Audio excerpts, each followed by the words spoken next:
A warning, brave adventurer. This episode of Echoes of Honor may contain adult language or adult themes. Viewer discretion is advised. Hello, everybody. Hello there, welcome back to the Lost Archives. It is wonderful to see your gorgeous faces. We are here, we are back, we are playing the premiere Cosmere RPG campaign, Echoes of Honor, set in the world of the Stormlight Archive by Brandon Sanderson. We are raring and ready to go. Super quick announcements before we dive on in.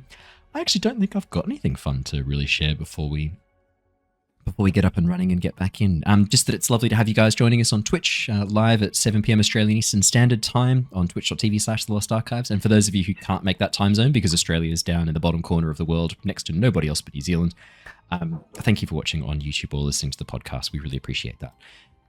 Any fun news from anyone else before we do our recap?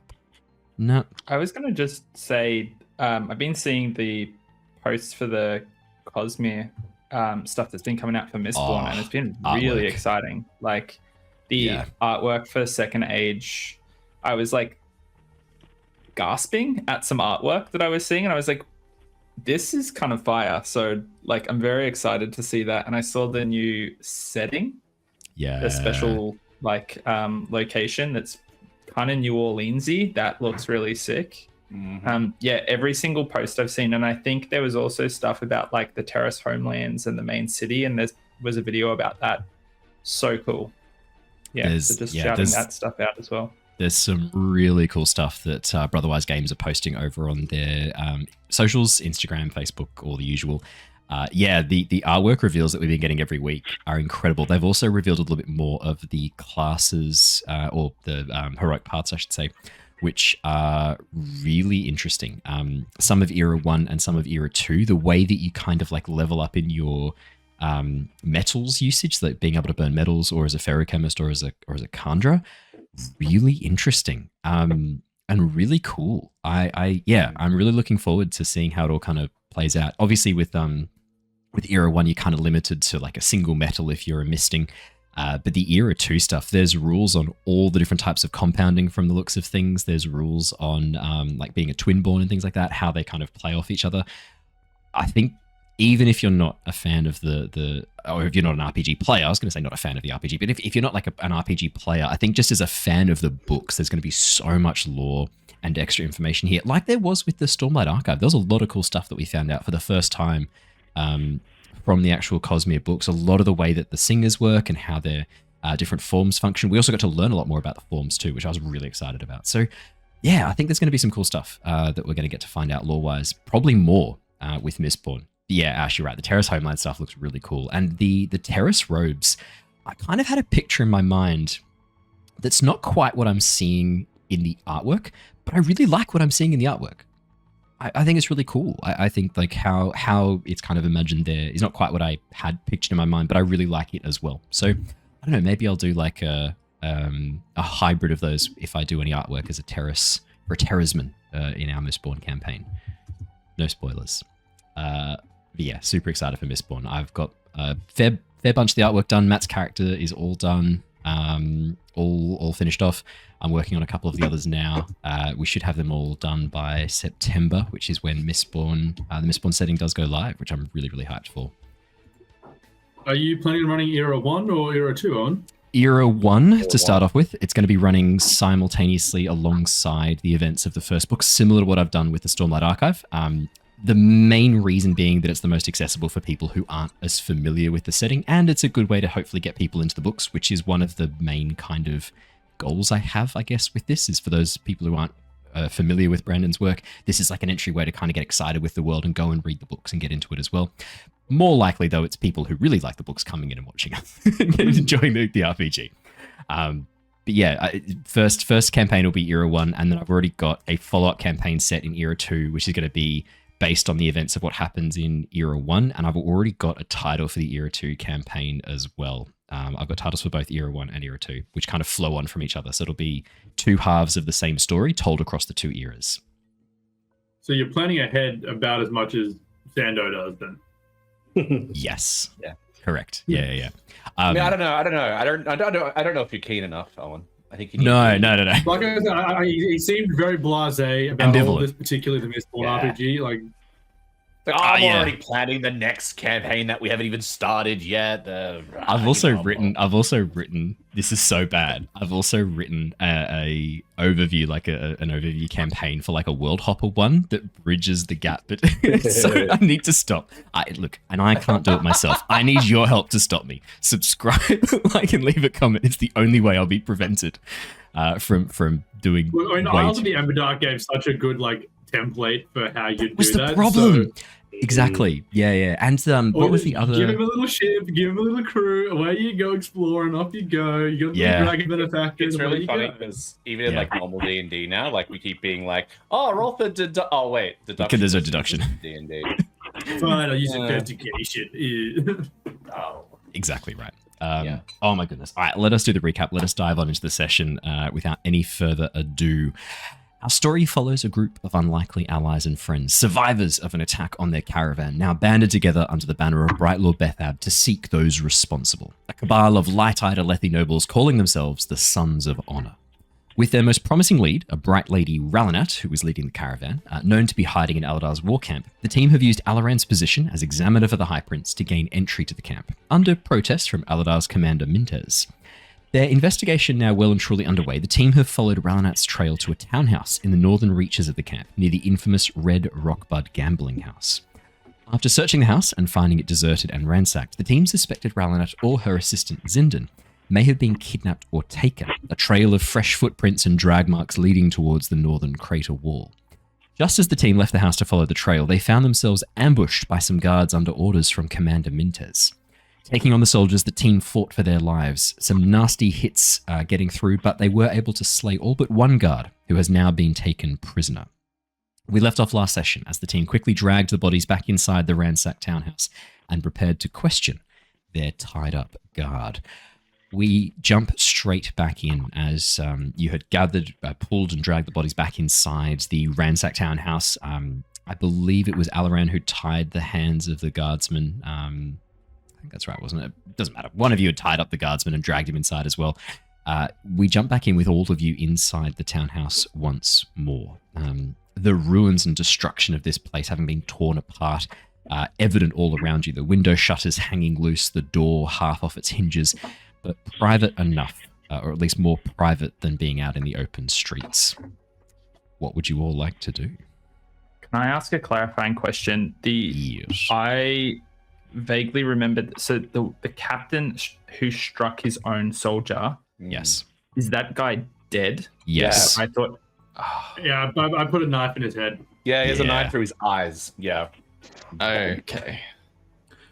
They tend to kill people. There's only one survivor, and that's the guy we have. The guy who went to run away. The guy who got attacked by said captain.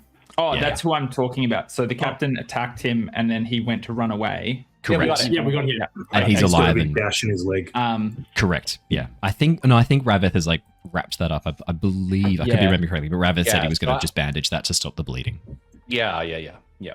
I was going to like see Rav-eth doing that and say, "This one cannot die." I mean, he might die. Well, that'll depend on what his crimes are. He has attacked us in broad daylight. If his reasons are not at least vaguely just, I suppose he is our prisoner now, but he must face some manner of justice. I've done my best to staunch the bleeding. Just I think he'll die now. Prioritize him over us right now, as Alaran holds quite a significant bloody hole in his side. He watches a bit of his liver. Flops out. Yeah, he just tucks it back in. Stay inside. Daddy needs you. Yeah. Okay, Alaran. Sure. Why are you so invested in this corrupt guardsman? Corrupt, cowardly guardsman. He was the one that followed the instructions given by us when we gave him a choice. No, he was afraid of dying and sprinted away. He specifically got told to back away and leave us alone by our party, and then his captain attacked him for realizing that this was not worth it. He was also only here following orders to begin with. It's the guy's job.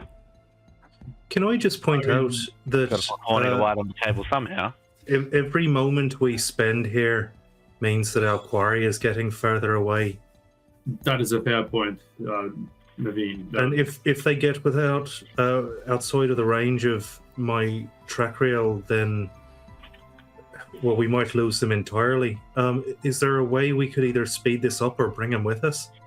Look, I think we just stabilize him and then leave him tied up here. No one else is likely to come find him. As you glance over then we Ztar, got it. you watch as Rav-eth finishes stitching together the sliced arteries, applying some antiseptic and binding the wound in the most incredible bit of rapid field medicine you've ever seen, as he rolls a natural 20 for a total of 26 on his medicine check. As you look over, Rav-eth is like washing his hands off, like a few rots from disappearing. The pain spren that we're gathering around this guard, these little red mites moving around him, the pain spren actually even disappearing.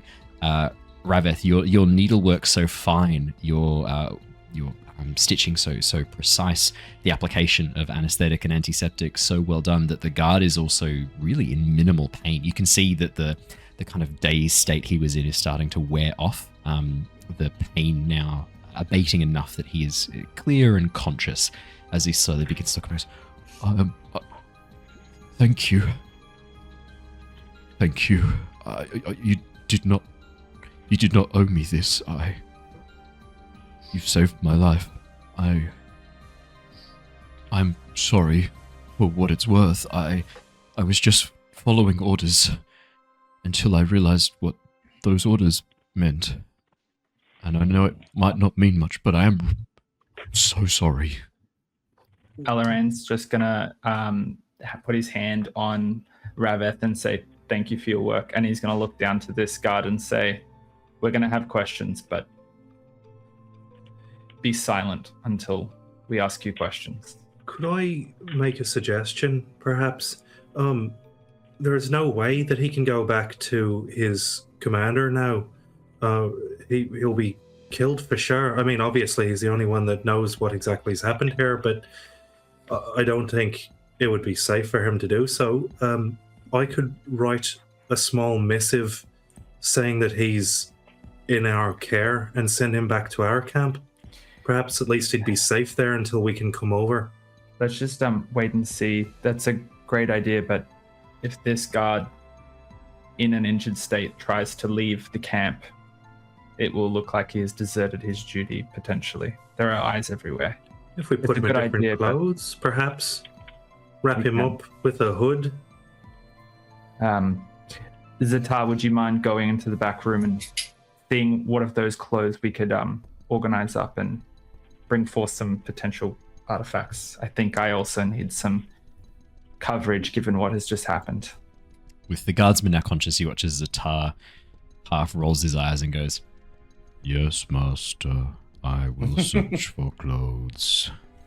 And goes and Hula, passes can you over make sure your stairs. eyes are on that front door? Nothing can come in while we are speaking. Certainly. Also, was this the guard that threw the alcohol bomb thing? No, that was the captain. He dead. Did we find any alcohol bombs on the captain? He had one. That was what he threw, unfortunately, Hula. Everything they had, you've already looted. Yeah. Was there any notes? Pretty horny to Whitey. Yeah. Oh, you gonna drink it? No notes. No notes on the bodies. No written instructions because Aelthi men can't read, so there's no point giving them written notes.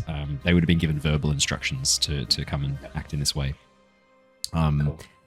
But I mean, you did find some spheres which you've now pocketed, and the armor and weapons you've also taken, which are worth a bit of money. You can flog them to the right person. Their uniforms, they are still wearing the uniforms of Aladar's camp.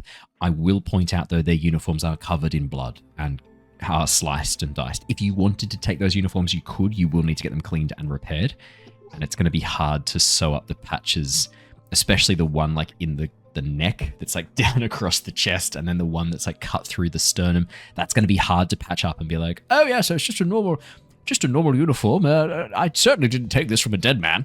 It's all good. But you can take the uniforms if you wish.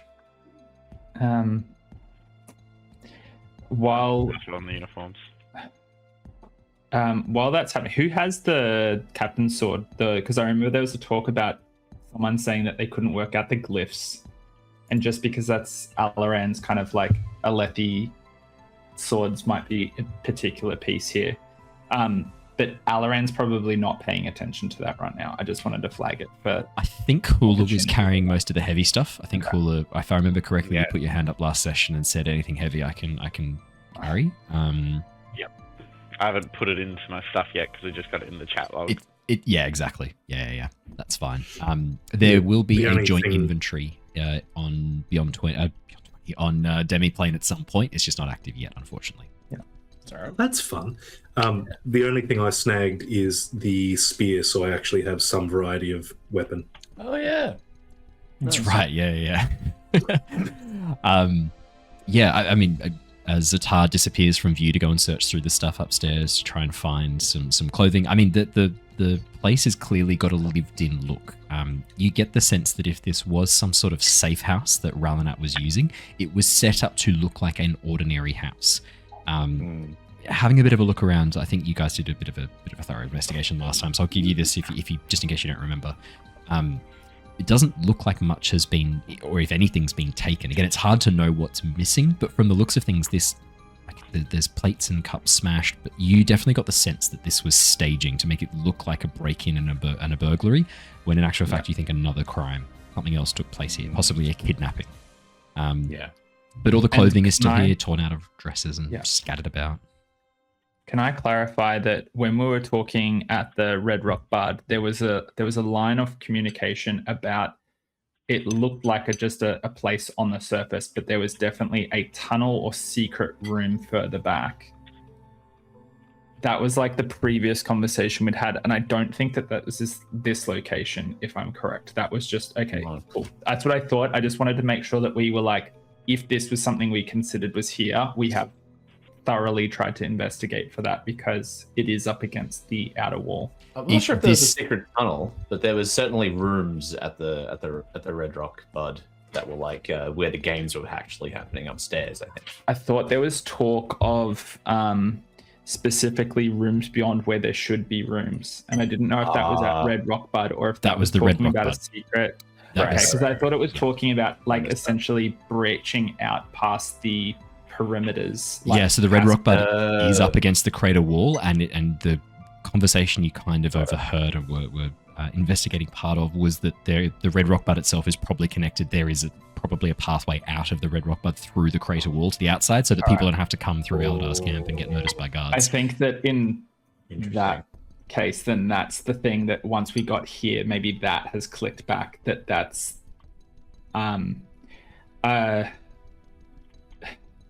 Rav-eth, I appreciate what you have just done. Yeah, thank you. That could have been any one of us.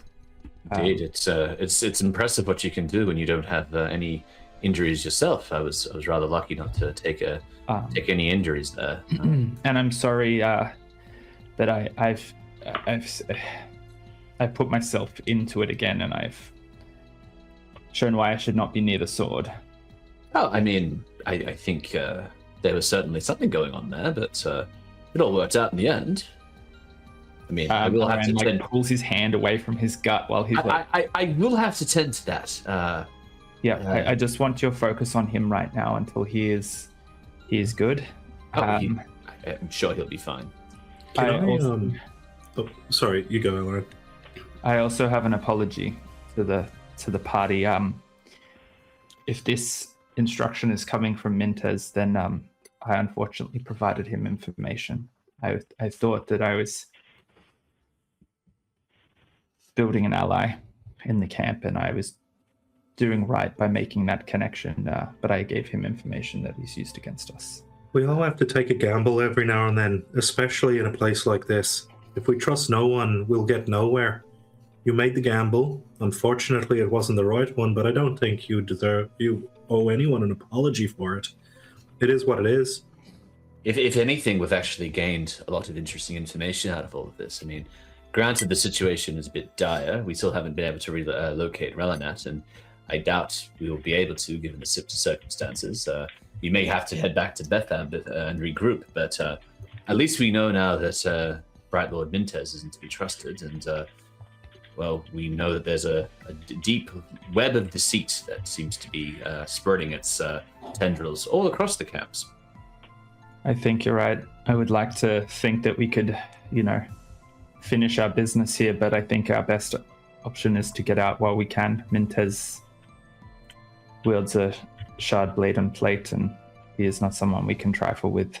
If he wishes against us, which he has, we are in trouble once again. Can I just check my track reel? Is it still are they pointing within range still? Yes, and still pointing north, very slightly northwest, so northwest, towards the crater wall, Neivien, not far from here actually, and in very much the same direction as those drag marks that were leaving out of the front of this townhouse.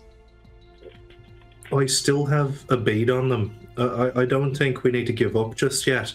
I understand this is dire, but those soldiers were sent here directly to get rid of us, right? So surely they're the ones that were set on our trail. Would we expect there to be other just kill squads roaming around? I think if we're quick and we're quiet, we might be able to catch up and do something about Ralanat before we lose her. But wouldn't we be walking towards Mintez's war camp? I mean, potentially. Can we guarantee that it's Mintez who's done all of this, or is he just aware of the situation and wants whatever she has also? We could ask our new friend here about that. Do you think Mintez is the type of person that would personally get involved in such matters? I thought Bright Lords would usually wash their hands of this business, leave it to their underlings. Although my Aelthi is a little rusty these days. I had a bad read on Mintez. He seemed like he would be above the politicking of the Bright Lords. He seems like a man of action, but I did not think that he would send people directly after us when I was being so upfront. He knew what we were here for. Owen, can I roll for do I know anything about Mintez? Absolutely. You've got Aelthi expertise, both you and Alaran. So yes, absolutely. If you want to make I would say a law probably fits best here. You'll get something anyway because of your Aelthi expertise. I'd say a law fits best here. Specifically, you're trying to recall what you know about the hierarchy and the camp structure of a camp that you don't really give a shit about most of the time. So yeah, look, how many times have we mentioned Aladar's camp before one of the chief witnesses ran away there? How many times does Brandon Sanderson mention Aladar's camp? I think maybe 6 times throughout the books. That's why I picked it for this particular chapter. But yeah, I reckon law makes the most sense there. 14, Neivien. Yeah, I mean, Commander Mintez has been a member of Aladar's camp for a very, very long time. He traveled with Aladar to the Shattered Plains. He has been the chief chief man in charge of the forces, the day-to-day workings of the troops, really for years back, even before the assassination of King Gavilar. Commander Mintez has kind of been around and in the picture. His loyalty, it's always kind of been assumed that he would be 100% loyal to High Prince Aladar, which is a bit concerning because it does potentially mean that if Mintez is operating under someone else's instructions, it means it's probably Aladar's instructions from what you would have assumed and what you know of his loyalties. Or this has been a very long game, a much longer game than you thought, and he's working and has been working for someone else since long before Gavilar's assassination. Probably an equally frightening thought as well in those circumstances. Was there anything else you were kind of hoping to learn or wanted to check up about Mintez in particular? I guess, do I know anything about his personality? Is he from what I understand, is a fairly volatile man. He's known for being a very, very effective soldier. Not quite as renowned as the Blackthorn as Dalinar Kholin, for example, but known to be very, very effective with his blade. The plate he actually loans from Aladar, and he wears that it is Aladar's plate specifically, but it is his own shard blade that he himself has won, and he's had for a very, very long time. Yeah, ruthlessly effective. Known for being quite no-nonsense. When Alaran mentions that he seems like he was above the politicking, yeah, that's something that does come to you, this knowledge that he's a soldier and cares very little for the political machinations of the High Princes and things like that, which does kind of make him a pretty poor candidate as like a member of a cult or a secret group or like a cabal of conspiracy by himself. He's more likely to be following orders than he is to be making his own decisions here. Is he known for being an intelligent commander or just a good soldier? He's known for being a reasonably intelligent commander, more ruthless than intelligent. His stratagem very... what's the word I'm looking for here? Like, happy to sacrifice the lives of soldiers to achieve an outcome. Cares very little for the common dark-eyed spearman underneath him. Yeah, ruthlessly efficient is how he is considered, both as a soldier and as a leader. I would say that like Alaran's experience / insight into him has kind of a question specifically around what the plan was, because if it was about capturing the crew before they could like uncover anything, then they could have done it before we got to the location. It looked like it was about like setting us up to be the fall guy for something, which means it's a cover up, but it kind of doesn't feel like his tactic for that. So it feels like somebody else is being like, someone else was in you know the back rooms of that conversation, and it was specifically we need someone to take the fall for this. But like, why would you need to do that in your own camp?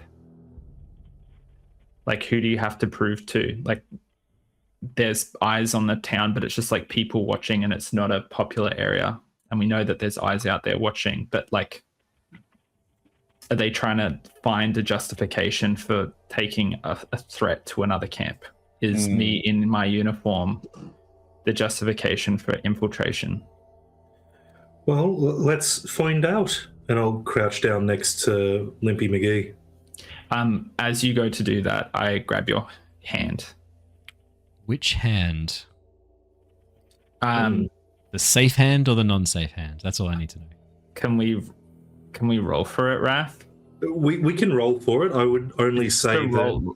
Yeah, sorry. Growing up in our cultures, you're less likely. I don't think it would be very hand. Instinctual to grab the safe hand, but we can absolutely roll for it if you want.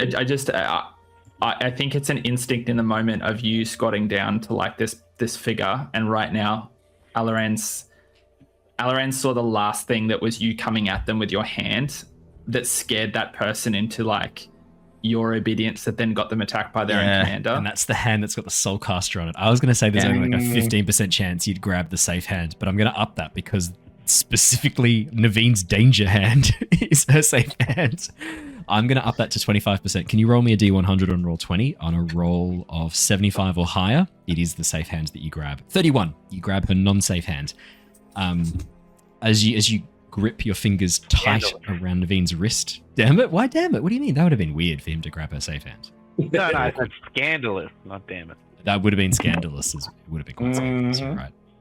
As your hand grips her wrist tightly, Alaran, the non-safe hand wrist, you watch as Naveen gives you a bit of a confused look, much like Raph is giving you right now. We need information from this man that he is a survivor of the caravan just like us. Whatever this is was the reason he got harmed. Whatever is going on here, he is one of us. Why? That's why I offered to send him back to the camp. What do you think I'm going to do? Just flash back to every previous episode where Naveen's been like, why don't we just like chop their dicks off? Or like, why don't we just... won't lie. Converting my pain reel from a numbing reel into a pain reel did cross my mind, but no, I don't intend to hurt the man. He's one of us. I'm actually I pull Alaran off to the side, even away from the rest of our group for a second. Yeah. I wasn't ever going to use this thing. I can't use this thing. It was a threat, but only a threat. This thing revolts me. I wasn't going to hurt him with it. Neivien, that thing is power enough to scare the captain and soldiers alike. It scares me, and I believe you when you say that you could harm someone. Even if it's something you don't want to do, I'm worried about when that's the call that you decide to make.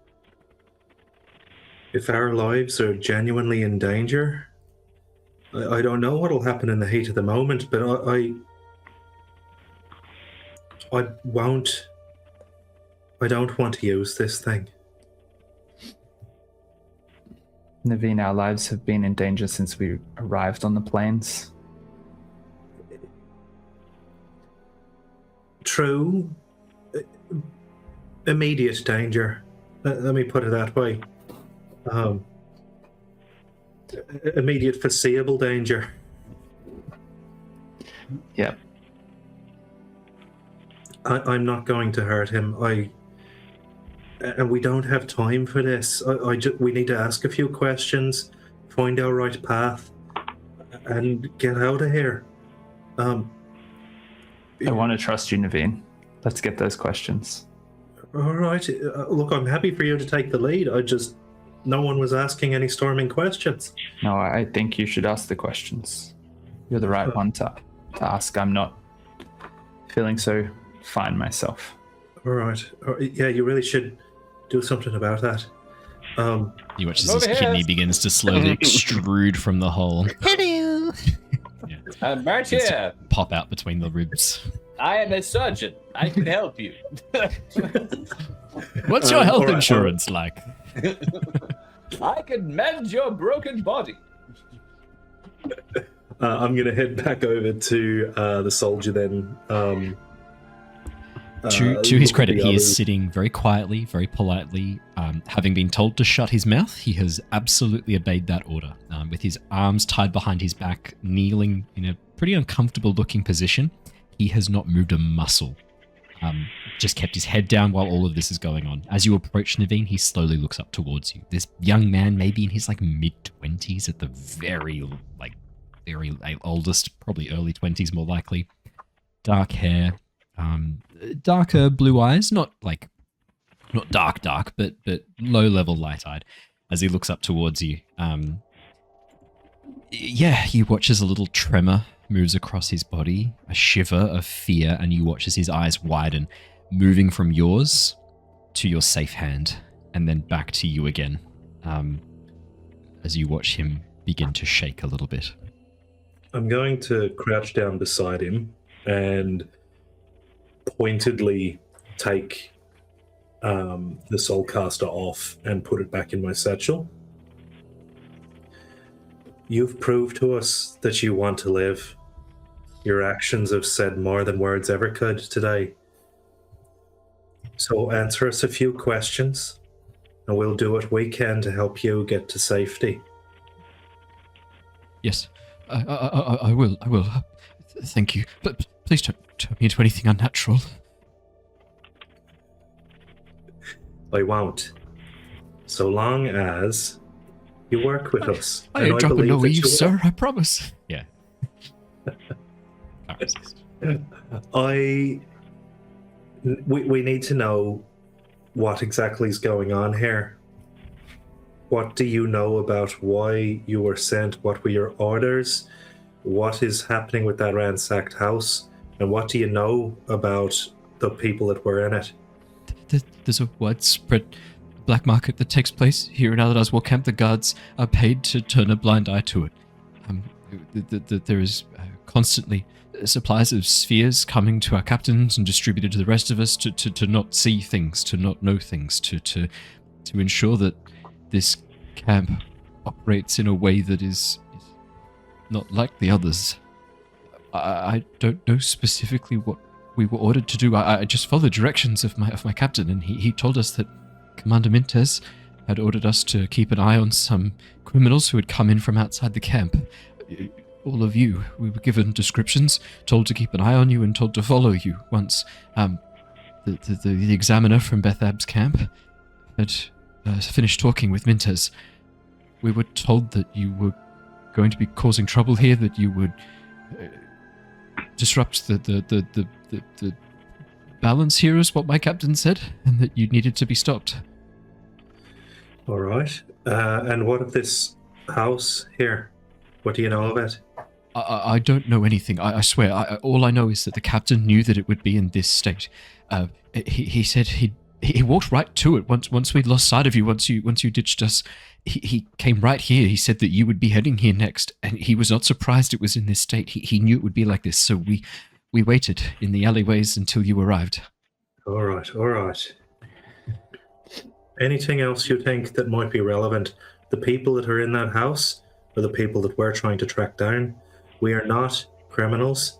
We're from another camp. We're just trying to do our job. I know you're not criminals. The story didn't make any sense. Why would Bethab's examiner be a criminal? Even when the captain first said it, I knew that there was something wrong.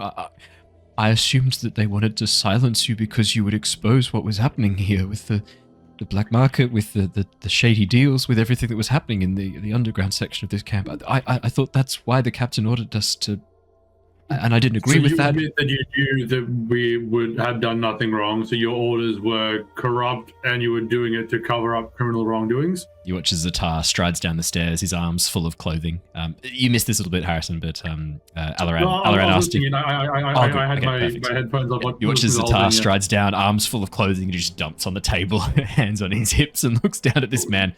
So you admit your orders were bullshit, your morality bogus. I'm on to you, human. As you start this, Alaran stepped forward, like aside this soldier, and said, "It is not the time to be speaking. We will talk about this afterwards." I'm going to put myself kind of in between Ztar and the soldier a little bit as well. Yeah, he's fucking human, Ztar. You watch as the soldier nods his head and goes, "I did, but you have to understand, the orders we've been given, the things we've been told to not see, the things we've been told to not look over, I thought I was in too deep. I thought I was, I thought I... Yes, it is clear your corruption runs deep. What is your name? Alric, my lord. Your captain's name? He only ever told us to call him Captain. I don't know his name. Were you with him when he got these instructions from Mintez? No, and I'd only been assigned to his squad in the last few days. I'd gotten in trouble with my previous squad. What for? You watch as he begins to blush, Alaran. It's not important. It's not relevant, I promise. It's okay if it's not relevant. I think you might have been set up yourself. No, I did a thing. Why are you so hell-bent on defending an obvious criminal, Alaran? Because we are also being accused of being criminals. But this man is very clearly a criminal. He just engaged in crime against us. We were there. We were the victims of this crime. You also saw what happened to him when he just did admitted not to the follow crime. orders. Ztar, what is a crime? He turned into smoke and ran away. That's not a mark of good character, Alaran. What would you have because him you hid under a van when we were attacked doesn't mean that's a morally upstanding thing to do when confronted with danger. You should leave the room right now. Ztar's bringing the hot sauce. Or what, you'll bleed on me? Oh no, Alaran's organs! To be fair, Rav-eth has bandaged a very small portion of Rav-eth's chest, and Alaran has recovered 8 HP. Yeah. Mm-hmm. I love how Rav-eth gave a nat 20 medicine check to the to the guard captain, and then an 11 for Alaran. Well, I think it tracks because I was like encouraging him to focus, and I am standing over, like, maybe as Neivien is talking, I'm moving in, and as I see Ztar come in and start this, I'm literally physically moving against the bandaging, like standing up against the side of this person, standing by his side. Kind of hard to bandage someone when they're moving around the room. In the interest of us actually going to pursue the person we're here to do, we can, put a pinhole on this, but I promise you we'll be coming back and we'll be taking this man to Bethab's cap, and he will be going to jail at the very least. I believe the punishment for corruption amongst guardsmen is, correct me if I'm wrong, usually exile, death? What was that usually, if found out to be grotesquely corrupt? Ztar, if this is the path that you wish, take a step outside and take on the entire camp. Because what you are hearing is that this is how this camp works. It is against the law. And Ztar, can I ask you something? In my homeland, there's a particular law that you're not allowed to feed carrots in the main street to horses. Should people be arrested for that, do you think? I'm sorry, I fail to see the relevance of feeding horses carrots when this man was literally attacking us in broad daylight and admitted to knowing about corruption and actively engaging in it to the point that he was so corrupt, he felt he could not stop being corrupt. My point is that all laws, whether they be good ones or bad ones, are made up by people. And it's only the people in power who get to make those laws. And at the end of the day, yeah, he attacked us. Great.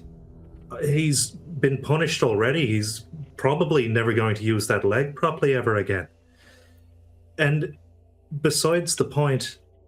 No, that was the punishment for disobeying a direct order from superior. Look, all right. But perhaps now is not the time when... I've already said this, but I will come back and I will escort him to someone who will punish this man properly. So be it. So, but can we please go get the Relanet? That seems a bit more time sensitive. If we just tie this man up, we'll come back for him. I'd check the track reel again to make sure that we haven't lost. Hasn't moved. Hasn't moved. Like little faint, is not our friend. Faint quivering every so often, Neivien, and that's it. Okay. He's not our friend. He is not one of us. He is not someone deserving of sympathy. This man is you and we met at the caravan.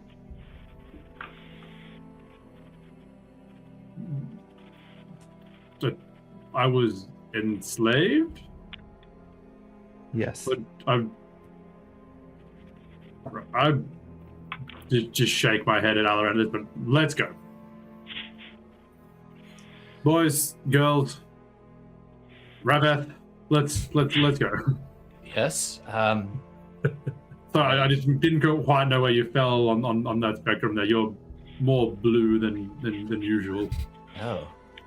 Well, that aside, I do feel uncomfortable. I mean, to your point, I think justice should be irked at some point against this fellow, but he is also a key witness in an investigation that he could help to prove the corruption in this camp, and I feel as such he should be kept at least in some sort of secure locale. This is not quite the right location for this, so we either stash him somewhere where they won't be able to be found. I don't know where that would be necessarily. There's a great cupboard upstairs I just got all these clothes from. A cupboard? Oh, excellent. Do you think the guards that will come back to figure out where this battalion has gone or this patrol has gone, do you think they'll search the cupboard? There were no orders telling us to come specifically to this spot. Only my captain knew that there might not be others coming. I don't know. Oh, so you won't have friends looking for you if you don't report in? Only one friend, and he won't be coming looking. Okay. Does he happen to glance at any of the other soldiers when he said that? No, Oh, okay. he's only looking down when Yeah, he says this. That's what my inference was. Yeah, Look, yes. I think he'd be relatively safe. We're not going to be gone for days. We'll be gone for hours, if that. Herdasian marriage sack over Ralanat, that's still the plan, right? Look, I think what I'm hearing here is you there, Elric, was it? Elric, yes. I think perhaps if you were to those wounds, I've done a fairly good job on that, might I say. But I probably wouldn't want to be moving around on that leg all that much. Don't put your weight on it for a little while. I think maybe it would be best if you head upstairs, shut the door, get some rest, and await our return. We do have some business to attend to. Not long, but you are going to be needed at some point in the next hour or two. We are your best chance of living through this. Let's be honest. I'll face whatever justice you think is appropriate. Just there's someone I need to help. If I am to do that.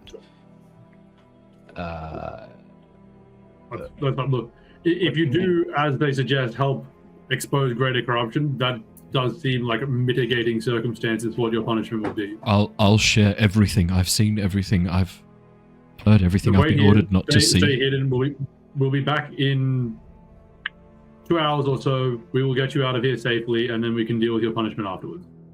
Everyone agreed? Just lay low. Rest if you can. That would be my recommendation. We won't be gone long. He watches I'm emails. sorry, but I feel like we're rushing out the door for some reason. What is it, this person that you need to help? We're rushing out the door because Ralanat has been kidnapped and is getting away via said kidnapping. Someone else is in danger, whether we like them or not. Oh, you go. Alaran, we can come back and we can help this fellow. Is your friend in immediate danger, like right now? No. All right, we'll come back. We'll sort it out. We'll have a chat with him. Yay for us helping people. Can we? Yes. I think you've heard what we've had to say. I would rest here 2 hours. We'll come back and we'll assist you with your friend. Does that sound amenable? He nods. All right. Well, what are we waiting for? Alaran? Is he going to climb upstairs bound? Only his. I mean, you're going to have to cut the binding that joins his hands to his legs because his legs are bound and his hands are bound. But if you do that, or Hula can carry him up, I guess, and throw him in the cupboard. No, I'm gonna lean over and I'm gonna do it. And as I lean over, I say, "I'm being honest with you, friend, when I say that your best chance of getting out of here safely is to stay here. I mean you no harm, but if you walk outside that door, you may." Then we'll hunt you down and gut you like a fish. What? No, I don't know. That was just a Grinch quote. Yeah. That is what we'll do. It could have been a Hula quote. I mean, He nods, his gaze quickly shooting again to Nevien's safe hand. The soulcast are no longer on it, but I mean, that to him is the worst fear, is being soulcast into something. He's terrifying. I don't mean them, but there are many people that seem to want to keep things quiet, including your own captains and commanders. I'm sorry. He nods and then makes his way upstairs. On Hula's shoulders. Not. Ztar, there were a number of large waterproof ponchos designed to keep off the rain and designed to especially during the riddens, designed to keep off the rain, like these broad hooded ponchos, waxed and weatherproof, made out of some tanned hide, probably axehound or axehind, hard to know for sure. As you hand them out, you've got 3 of those, plus some big coats if you were trying to hide anyone else's appearance, that would work as well. Yeah, I go full Spartan Noir trench coat style, and away we go. Yeah, for sure. as you all make your way out following the tracks, could I please get a survival check? I think, or a perception would be most appropriate here from... I think it's going to have to be Ztar, given your specific background and given your specific expertise as a bounty hunter. If we could please get that, that would be great. Can I Yes. argue that that's with advantage because I've got my find reel? I will allow that because he hasn't rolled it yet, so yes. He has rolled it. I'll still allow it. What do you know? He's not rolling. I wouldn't have known if Haz hadn't immediately, his entire face hadn't squashed in on itself like he'd like just tasted all lemons at the same time. I wouldn't have known. I roll it just as you're talking about like how like the expertise I have. Like still, Seven. Bounty hunter can't track dragging prey through muddy streets. It's very difficult. We'll take the 19 in that case rather than the 7. Ztar, the tracks are still clear and easy to follow. As you lead your group around through these very tight, narrow alleyways, the buildings looming on either side, the crater wall high above you, casting a deep shadow that covers everything in this almost dark shroud. Neivien, every so often checking your find reel, Neivien, the compass points still very reliably, with very occasional deviations back and forth, still pointing towards that northwesterly heading. As you navigate through the streets, it doesn't take you too long to emerge at a series of what look like warehouses dug out into the side of the crater wall. Massive stone buildings, clearly soul-cast from the looks of them, sitting very low and squat into the edge of the crater wall. No windows, only massive wooden doors in front. There are 6 of them in total. And you can see over towards the far left-hand corner a small pen containing a number of chull, and just off towards the side, what looks like some large wagons. One of the storehouses, the one that's nearest to the chull, the massive wooden doors are open, and you can see Aelthi workers, probably slaves by the looks of them, working to unload a heavily laden wagon. But the drag marks don't lead in that direction. They instead lead directly north of where you are, to the second warehouse on the right-hand side, which is silent and dark. There are no wagons laid out the front, no large track marks or drag marks of wheels leading to it, no sign that this warehouse is in use at all, apart from the drag marks leading towards those massive wooden doors.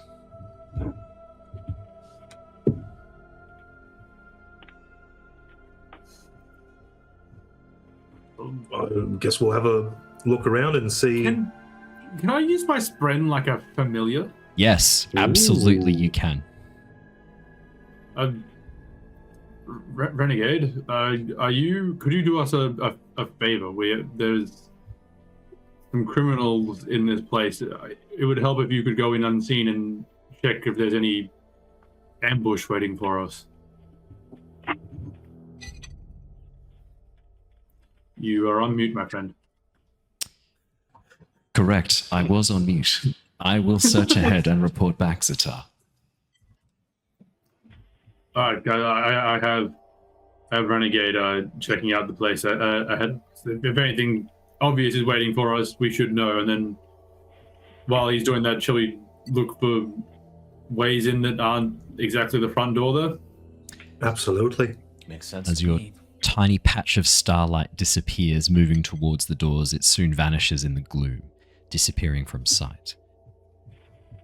As you all move into a more open position, you can see that the warehouses are stacked, shared walls across the center of each one. There's no real streets or side alleys to hide in.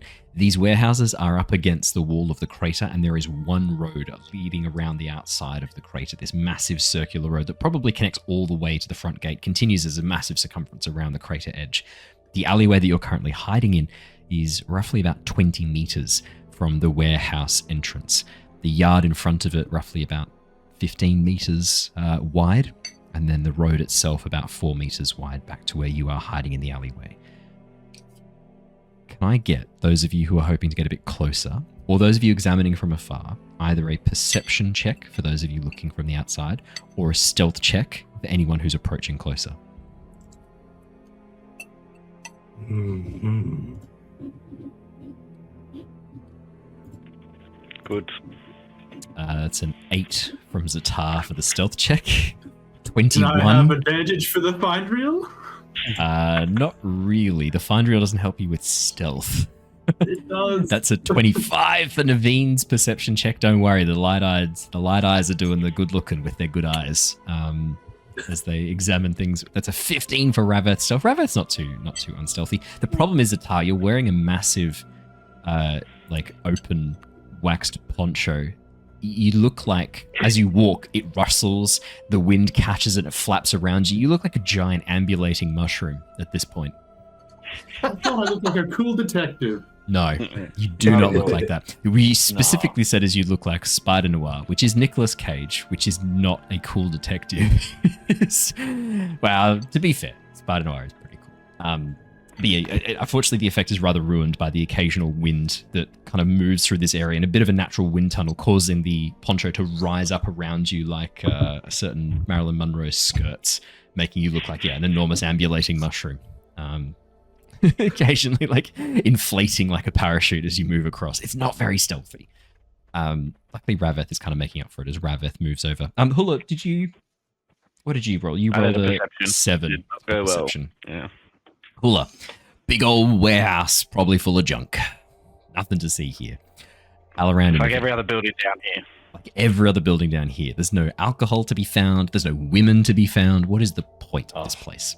Yeah. Alaran and Neivien, as you look across, watching your compatriots attempt to sneak closer, Rav-eth with a bit more success than Ztar, there's a few differences you spot with this warehouse. They're subtle, but they're there.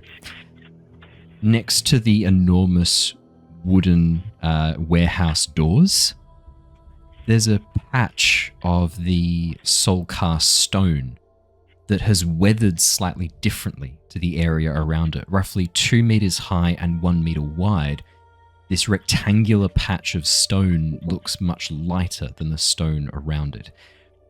And what's more, the stretches of rockbud that are kind of growing up the sides of the warehouse, the tendrils stop right at the edge of this and grow up alongside it, forming this,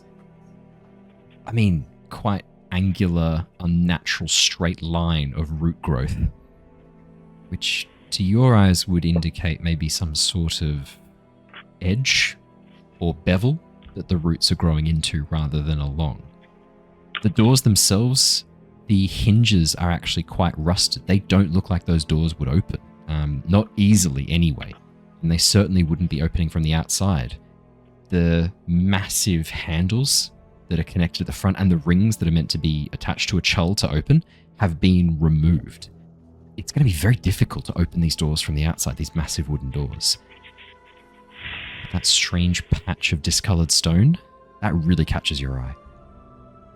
Rav-eth, you notice it too as you approach, once you get close enough with Ztar in tow. Ztar inflating occasionally behind you, flapping around in the breeze. Neivien, yes, what would you like to do? I just wanted to check 2 other things as well, hopefully with that check. Did you say it's next to the one where the chull is and they're loading everything in? It's the second from the right. The chull is the far leftmost one. So there's 6 of these in a row. If you're numbering from 1 to 6 left from right, the chull is the first one. This is the 5th one. So, all right, they don't share a wall. No shared wall. The roof obviously needs to weather a high storm. There's no roof. It's built into the side of the crater. The roof itself only comes out about 1 meter from the crater wall. These warehouses are built into the side of the crater wall to protect the goods inside, most definitely. Cool. That answers my questions. Thank you. Were you like, is there a hatch on the roof? Was that the next question? It was going to be, are there tiles or somewhere we can pull a gap in to the roof to get in? Unfortunately, the roof is kind of angled and peaked and only comes out about 1 meter from the crater edge before the front wall is positioned. And from your position, Neivien, as you glance over towards you and Alaran, I'll give this to both of you, as you glance over towards warehouse number 1, the one that's currently open, you can see it goes back quite a distance into the crater wall. These warehouses are easily 40 meters deep, possibly more from the angle that you can see. They are big warehouses designed to store lots of stuff. Kind of following off that line of thinking, how tall from the ground level to the top of the crater wall? Like, how tall is that? To the very top of the crater wall. This is the deepest section of the crater. The walls are the highest here. The crater itself, the very tip of the wall, rises 25 meters above you. The warehouse itself only goes up about 5 meters of that. Right. And what are those in the feet? Just... I don't fucking know. Let me do the math. I don't use feet units. Yeah, double roughly. So 40 feet. I don't know. So the crater wall is 70 feet. No, it's more than that. It's almost triple. 70 feet high. And the warehouse itself is 16 feet high. Yeah, it's almost triple. I will remember that now. It's almost triple. I won't remember that. Next time you ask me, I'll be like, I don't know freedom units, fucking American. And then I'll immediately Google it again. So like I do every time. For all intents and purposes, there's really only one obvious way in, which is the front. Well, I mean, there's the 2 warehouses on either side, both of which look to be in use. Neither of them opened, but you can see that their wooden doors are intact. There's no guards, obviously, out the front. Warehouse number 6, the far right-hand one, is behind a fence that's been erected around it. It looks like it's more protected than the other ones. But warehouse 4, the one on the left-hand side, the wooden, massive wooden warehouse doors are positioned there. The hinges look to be in good nick, well balanced. There's no scrape marks along the floor. It looks like these are designed to open smoothly and easily. If you wanted to try and get in and going through one of the other warehouses, you definitely could. Does it look like all the warehouses are like being operated like separately, or do they all do we get the impression that they could be joined? They could be joined, but given that only one is currently open and people are moving things in and out, and number 3, you can see is guarded. There is a man there. Hard to kind of tell much about him. Darker skin, looks to be maybe Macabacian or part Macabacian. Okay. Currently walking around with a large spear, keeping an eye on things, but he's only guarding Warehouse 3. His gaze more fixed upon the workers in Warehouse 1, regarding them suspiciously, which, I mean, kind of would indicate perhaps they're not all linked. Neivien, you mentioned back at the other house that you wouldn't actually turn that man into smoke. I'm sorry, I can't hear you from all the way over there. Why are you yelling? Poncho flaps. Excuse me, after failing to identify anything, I do you remember how we got you that soul caster to begin with? Aye. And how they used it to tunnel through a prison wall by turning it into smoke? I do. Can you, if we were to go into one of these other warehouses, could you tunnel us into the side of the warehouse of interest by turning the wall into smoke? You know what I noticed over there? That looks like it might be maybe a button or something on the wall. Alaran, did you see that? You muted. He's just very far away. Why is he whispering? Yeah. The sound of the Alaran. flapping canvas drowns out Alaran completely. Yeah, that's a very noisy jacket. Points at the rock buds, draws attention to their weird shape, and says, "Yeah, I was following the vines." Maybe we should go have a look at that. Hey, what do you think? I think that sounds like a plan. I think you've dodged the question quite admirably there. Yeah. If no is a perfectly fine answer. I have no idea how that device works. If you just say no, you can't do it. Rav-eth blocks that as well. Huh? Then no, you can't do it. You don't need to obfuscate. No, I cannot do it. Okay, that's absolutely fine. It was just an idea. I think we should probably pursue the course of action here with these vines. Yep. To the button.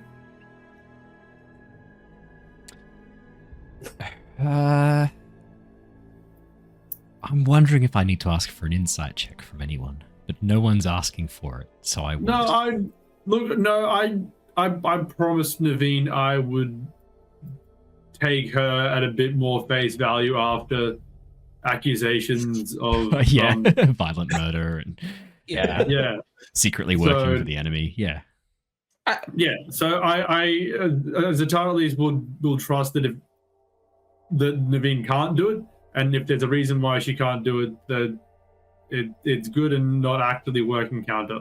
Basically, what we know of Neivien is like she's got some shit going on, and Rav-eth's just like, fine, if you don't want to do the thing, that's fine. It's a Raph character, so yes, there is going to be some trauma there. Yes. I don't need an inside check. I think Rav-eth would just be like, okay, sure. Yep. We'll deal with that later. Yeah. Perfect. Just wanted to Neivien kind of just like walks away from the group towards the button kind of quickly. So for context, this button you're describing, Neivien, is like 2 meters high and 1 meter wide. You don't think it's a button. Just so you know. Oh, you don't think it's a button? Okay, you walk towards the enormous button. Yes. I catch up. I'm so confused. I was like, wait, what's this button we're talking about? I thought No we clue. were pointing at that No door idea. over there. Neivien, what are you? Nevien's looking into Shadesmar again. What are you doing over there? Nevien's going to try and push the not button. Neivien, Yep. you need a bit of a boost. You might need a bit of a boost. 2 meters. All right. Yes. Sorry. I don't know what. I just want to make sure this is really clear for everybody. It is 2 meters tall from ground height up the wall, 2 meters tall. Yeah. This patch of discoloration, and 1 meter wide in a rectangular patch of discoloration. Big old button. Big old square button. About 6.56 feet tall. Thank you. Thanks, Rory. Thanks, Rory. I was really... Has Renegade returned yet? Renegade has not returned yet. Guys, maybe before we go pressing the side of the wall and be any more conspicuous than we already are, we wait for the scout to return, and then if we want to just barrel through this door, we can. Neivien here is just inspecting the integrity of the wall of the warehouse wall. There's nothing Who's the scout? about that. Look, if Nevien's button opens the door, we probably don't want to push it until we know if there's an ambush or not. Does Neivien need an adult for this? No, that does make sense. I'll wait before I push this very obvious button. Are there any other? Is it like the same discoloration on the other warehouse? Is this like a No. Is it like a feet? Oh, okay. No, It's like- this is it unique to this warehouse. Okay. For the person who commented on YouTube, I can't remember your name. Sorry. Is this like herding cats, Owen? Yes. Yes. Yes, it is. Yes. I think I did a more diplomatic answer in writing. Thomas Snyder. I did a more diplomatic answer in writing. I would give you a much more candid response now. Yes. By Kellick's breath, yes. I describe a hidden door in as much fine detail as I can, and we get one person trying to push the button and the other person trying to give them a boost to push the button. I don't understand either. I don't know. I'm just helping Neivien out. All right, Nevien's having a moment. I feel like Just put Neivien on your shoulders, go for a bit of a jog. Yeah, it's great. And Neivien tooey as she like pulls your hair and starts directing you. Yeah. I think Alaran's standing back while this is happening, thinking for the first time, maybe this is why I should be a leader. Watching this go is like the Mate, first time ever. anytime you want to take over, please. Stuff is going wrong. You can do this. You can be in charge of this group. I think It's as all I'm yours. walking forth, I just say to Hula, they realize that's possibly a door, right?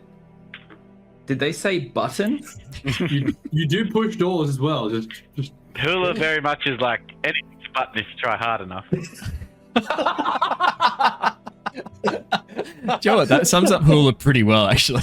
Yeah. About Alaran 5 looks minutes. alone and realizes he is feeling very alone in this moment where he's got a bunch of button pushes around him. Yeah. From your like.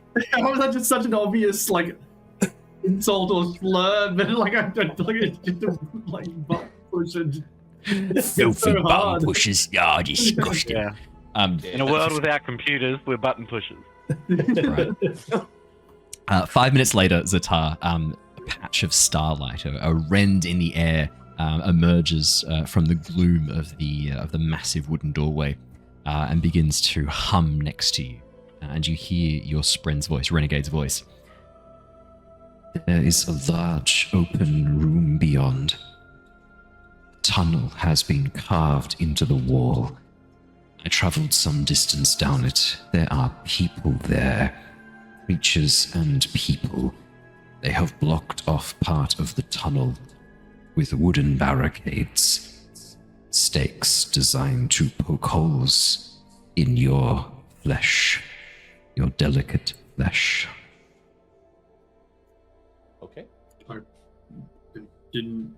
Okay, because I got graphic quickly, Renegade. But no one seems to be like hiding, waiting for us. Just a very I see open no response. people waiting to ambush on the other side of the door. I was clear the first time I spoke, was I not? You were. Good point. My apologies. Friends, there's no ambush. Let's go through Naveen's button. Hey, Did you want to push it now, Neivien? all right. Okay. Flick the button, Naveen. Hiya! We'll start slow, and we'll build to a more vigorous tempo as you push the button, Neivien. Neivien, talk me through how you push this button. Well, I guess I just kind of put both hands on it and give it a good old shove. Nothing happens. Would you like to roll me an athletics check, please? You betcha. Well, I say athletics. I think what I mean to say... Is there athletics? I'm having a complete mental breakdown. Yeah, there's tonight. athletics. Perfect. Thank you. Thank you. I thought there was, and then I second guessed myself, and then I third guessed myself, and then it started to spiral from there as I moved on to sixth guessing, and then we checked. That's not bad. The 12. It's a bit worse. With a +1, I'll take it. Yeah, we Neivien. had those. As you push against this discolored section of wall, a little bit of dust and creme breaks off around your fingers. It shifts a little bit, but it doesn't shift like a button would. It's a pull. I reckon it's a pull. There's no handle though, Hula. It's just a blank wall. Hula, maybe you need to punch it. Maybe. Who would try to punch it? I step out of the Do way. it. Ooh. Punch the button, Hula. Punch the wall. Punch the button. All right, well, he's not sure with how doors work down here in the lowlands, so he'll take your word for it and try to punch Actually, that's a the good door. point. Most of the Hornita Peaks, the doorways and window coverings are covered with woven fabric and hide to keep out the. There's no need for doors. It's not cold. The peaks are lovely and warm. Yeah, sick lowlanders. Yeah. Hula, would you like to make me a heavy weaponry check, please? Sure. Watch him get a nat 20. Oh my fucking god. Oh, you got all the trouble of making this like really delicate mechanism that requires specific actions, and then motherfucking Rory comes in with a natural 20. Hula, Push the button. Big ol' hit. Hula, you look at this. You're currently wielding a great axe, aren't you? Yeah, I have an axe, and I think I'm carrying a hammer from Oh, the inventory I mean- that we just got. This is definitely a hammer kind of situation, Hula.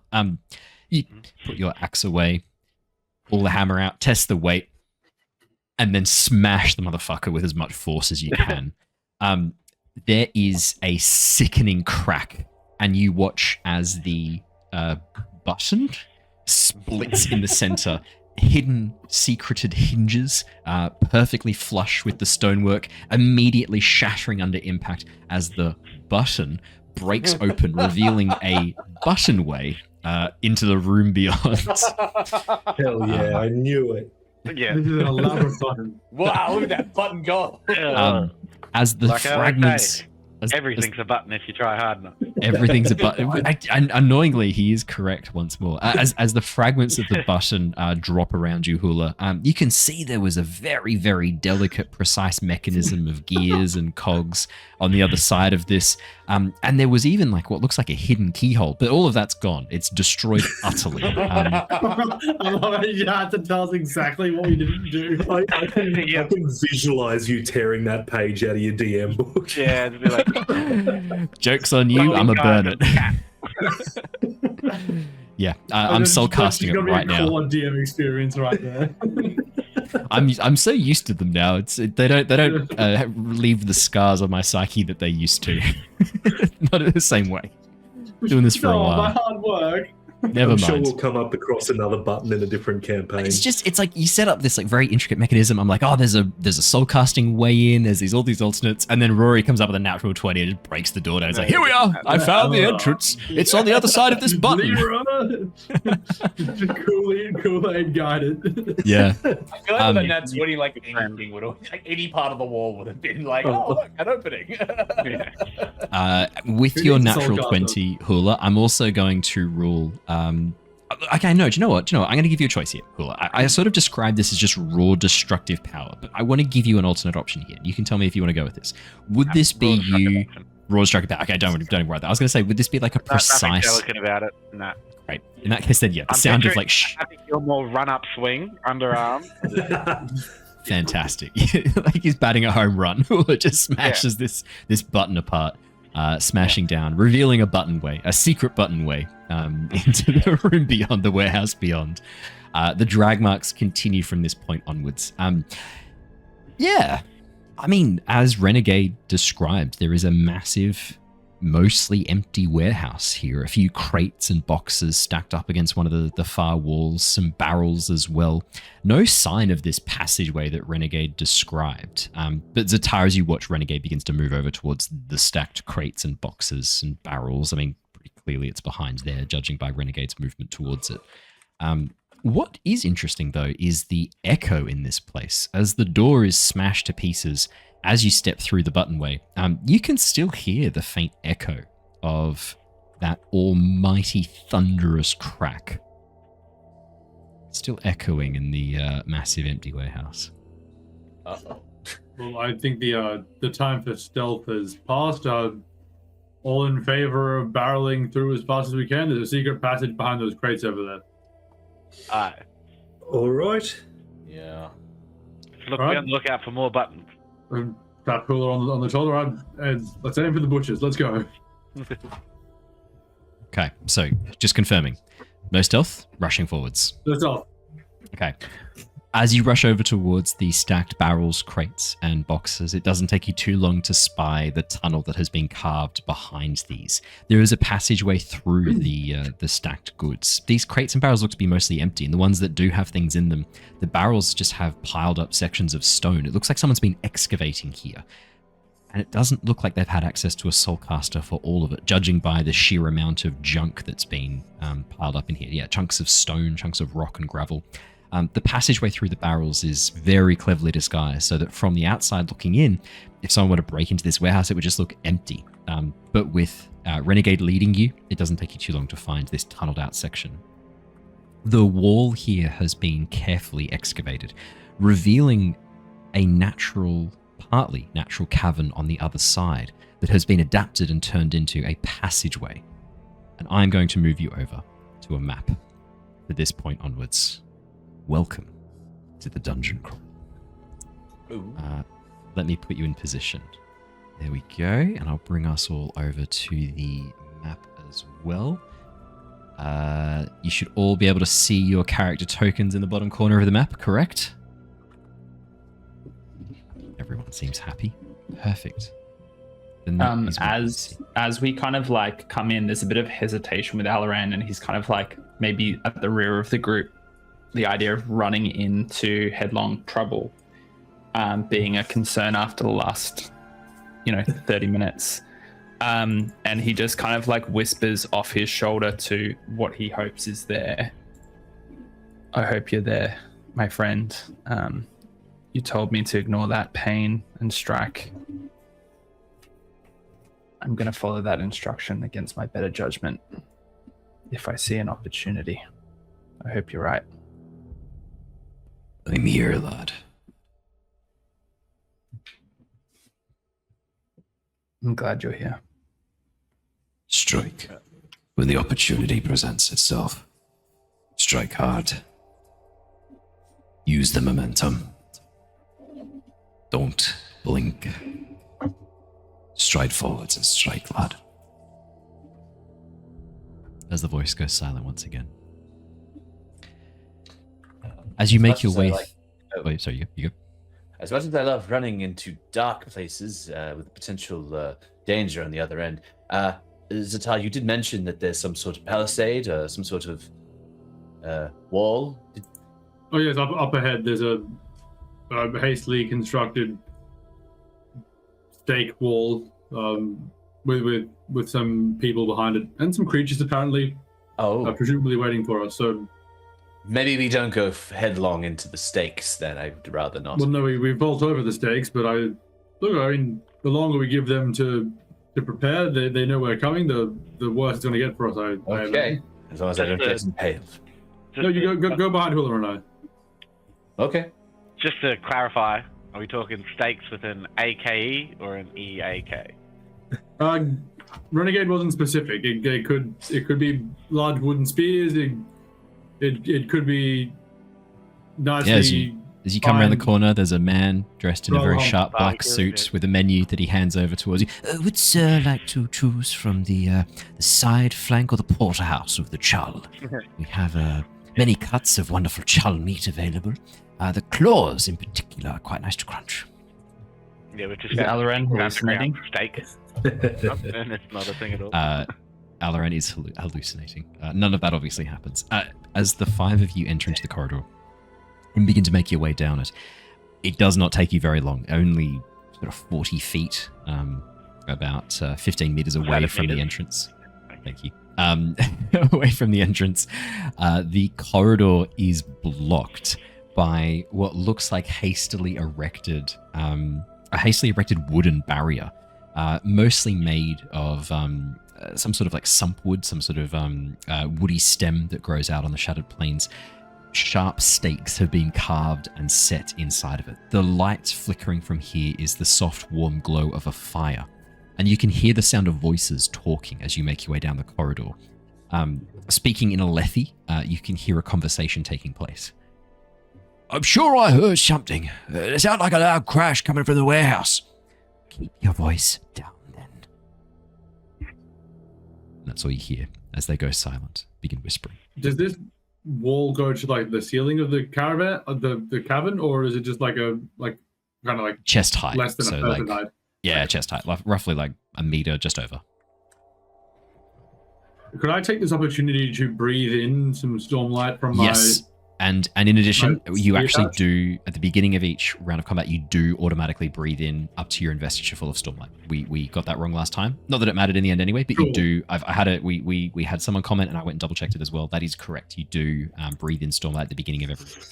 Oh, well, not every round, sorry. At the beginning of each combat scene. Each combat, yeah. Each scene, whatever, yeah. Correct. Cool, Yep. Well then, no, once I just want to quickly check. Well, he's checking that. Are there steaks on the fire? There is the smell of something delicious cooking from up ahead in the passageway, Hula. It smells meaty. It smells like it's being spit roasted. Much like you will be soon once you approach this. Yeah, perfect. Yeah, exactly. Needs to be a 30 bar. The sound of voices has moved to a whisper now, and you can hear that conversation still taking place up ahead around by the fireside. It sounds like, it sounds like people whispering, finally quiet, trying to figure out what it is that they've just heard. But no one has emerged from behind the barrier as of yet, and you do have the barrier in view as you come around the corner of that abandoned warehouse, looking down the cabin. Is Hula size 1 or size 2? Hula would be size 1, I think. Hula? A quick peek at your character sheet for us on Cosmere. I think you're size 1. I have no idea where that would even be, but...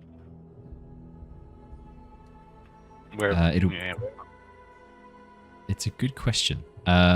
Why are you going to not cast? Are you going to infuse him with Stormlight and send him flying over? Are you? That was the plan. Yeah. It's a good question. I don't know where to see that either. I'm looking in your character sheet. That's a maybe great it's question. standard sizes for like every humanoid is size 1 or 2. I would assume 2. I'm tall, but I'm not obnoxiously tall. I'll have a look. While I'm looking that up in the meantime. Aelthi are just small too. So like is a normal Aelthi. Wait, no, the Aelthi are the tall ones. Who are the small ones? Hadazians are pretty small. Shin are pretty small. Yeah, Hadazians and Shin are the smaller ones. All right, while I'm looking that up, what is everyone else doing? Apparently getting thrown. Currently getting thrown. Maybe. All right, I found the rules on size and space. When you say size 1, do you mean small? I can. It says I can invest. I can use gravitation on things up to my ranks in gravitation by size, which is rank 1. I don't have rank small. So that'd be small. So rank 1 would be small. Hula is going to be rank 2. He is medium. Okay. Then you go. I was just gonna say, I mean, it says I can't infuse things that big, but I can't give him a fly speed. Would you allow me to do half a lashing's worth to make him be able to vault this barricade with me? I'm just reading gravitation. It says targeting a character. You can target a willing character, granting them a flying rate equal to your gravitation rate for the duration. So you can. Yeah. Targeting an object is different. No, before that, to perform a basic lashing, you spend 1 investiture or more to infuse a character or object within reach. You must have a free hand. Your target can't exceed the surge size for your ranks in gravitation. And then it says the surge scaling table. Let's have a little peekaroo. We're doing some. Okay, so yeah. Okay, so at the moment, if your rank is 1, you can only do small. Okay, yep. I found it. So rank 1 is small, rank 2 is medium. But me, personally, I can do it on myself and give myself a fly speed regardless of my size, but I can't do it with someone else. So I can't give Hula a fly speed. Could I tap him and make him lighter so our vaultiness is I'm happy to rule that. Yep, I'm more than happy to homebrew rule that. That makes perfect sense to me. You can absolutely. I can't make him fly around like a squire. Then yes. But you can make his jumping more effective. You can. I'm happy for you to double his jumping height and distance. Hula, get ready to leave. Meter for the wall isn't that tall anyway. Good. You can hurdle that. Yeah, you could probably just hurdle it. So I'll probably put use an investiture on each of us to make us both lighter as we sprint towards this wall. Perfect. Okay. Rav-eth would just quickly to. I mean, I think this is technically a combat thing, but he used a lot of focus to do field medicine on everyone. Can you use focus? What was it? Recover. That's the one. Recover. I'd like to recover beforehand. Yeah. Do you get focus back before each fight as well? Like investiture? I'm pretty certain you do get focus back before each fight. I'm pretty certain you do. Surely this wouldn't be the same scene. Anyway. Yeah, exactly. It's not the same scene. There's been times. Oh, then it's fine. Don't worry about it. That's cool. Never mind then. Okay, so is it okay? Actually, sorry. No, you partially recover focus during a short rest, and you recover all your focus on a long rest. So no, focus you don't just get back. Oh, there you go. That's what I apologize. Yeah, I've been using my recover in each scene to gain back 1 or 2. So I'm going to do the same thing. I'm going to use my recover feature to hopefully gain back some focus. Perfect. I'm happy for you both to do that. Technically, what I'll do, I'll have you guys all. We'll jump into initiative. Each of you can kind of do one thing now, and then we'll have you guys actually jump into a proper initiative as you engage in combat. I'm more than happy to do it that way. That makes perfect sense. Alrighty, so focus back. Yeah. Yes. Nice. Oh. So Rav-eth gets a focus back. Alaran gets 4 focus back. Is that correct? That's just locked in. I got my 1 focus in the last game, and that immediately turned into me needing to use it to try and do dodge or something. And I was like, yeah, okay, it's gone again. I was like, So Ztar has then spent a point of investiture to infuse himself and Hula with like a half lashing. Neivien, what are you doing? I am just wanting to take in the surroundings, I guess. What am I seeing in this space? Is there anything useful or usable? Yes. Could I please get a perception or a survival check? Your choice. I think I'm trying to perceive. And I'll throw us into... What's a good... Here we go. Let's do this song. Some more battling music going in the background. Given you're about to vault over the chain wire, barbed wire to no man's land. 22, Neivien. Okay. First things first, Neivien. From where you're standing with the firelight highlighting them and making their shadows bounce on the wall of the cavern, you can see looks like there's 4 people around this campfire. There is also a large hulking creature that is probably a chull, judging by its appearance and shadow. Chull are not normally aggressive, but if it was to be stirred into combat, those pincers, those claws, can do a fair bit of damage actually, and could be a bit spooky. In addition, there is another cavern, half hidden by the light of the fire, the shadows dancing across it. There is a little entrance, a tiny cavern just up towards the north, behind the edge of the wall there. I'm just going to put you here so you can kind of see the entrance of it. I know you're not actually there, I'm just putting you there as you kind of like glance and see the movement of the shadows. It looks like there is another little entrance up there that leads somewhere else, somewhere beyond, maybe even around the barrier that's been set up here. It's half hidden in the natural contours of the rock wall, but with a 22 perception, these people here must know about it. I mean, they'd be looking towards it with the light behind them. Yeah, you don't think it's a secret, as you would have hoped. Can I just kind of get everyone's attention as they're, running forward, just kind of like point towards that wall, just to make everyone aware of it? Yes. As Neivien pointed out, all of you are now aware of this, what looks like a little hidden passageway just up towards your left in the northern edge of the cavern wall. Another button? Yeah. A big open button. Some Hornet has already come through and pushed this button. Yeah. Alrighty. In that case then, as Hula and Ztar leap over the barricades, that is where we are going to dive into proper combat. Please position yourselves where you would like to be. Hula and Ztar, could I please get from both of you an athletics check? I would rule an athletics. God, fail this and just get impaled on them. Yeah. I would say athletics or agility, your choice. You can pick. Oh, thank God. That's a 21 for Hula's athletics check, and a 15 for Ztar's agility. Both of you easily clear the distance.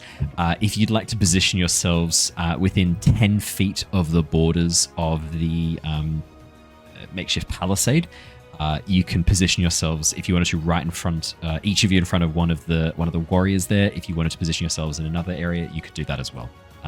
But within 10 feet. Probably out there so that the archer doesn't have the direct line of sight stuff. Yeah, fantastic.